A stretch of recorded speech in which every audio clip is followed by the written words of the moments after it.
Ayan mga guys, pintura-pintura naman si Darling sa aming pinto. Ayan. Kasi yung pinto na to mga guys ay ano to, no? Bali, pinto nila ni tatay. Ayan. Ito na yung ginamit niya para hindi na kami bumili ng pinto mga guys. O diba? Pag binili mo rin tong pinto, magkano ba pinto ngayon Darling? Ha? 2,800. O tingnan mo, pinto lang yun, 2,800. O diba? Di nakatipid tayo kaysa bumili ka pa. O diba? Okay pa naman siya eh. Wala namang problema eh. O diba mga guys? Matigas pa kaya yung kahoy niya. Ayan o. Ganda pa ng kahoy niya. Hindi na kasi nila ginagamit ni tatay. Ito na lang yung inano naming pinto. Para hindi na bumili. Para magmukha naman siyang bago. O diba? Hindi halatang ano ba yung Darling? Second hand, di ba?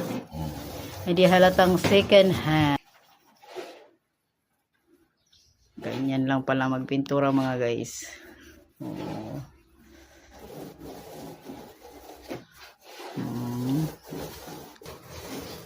Oh, galing ah. Linis ah. Ang linis. Tipid, di ba mga guys? O ayan. Ang ganda na niya mga guys nung napinto. Guys, ang finished product ng aking Darling. O diba?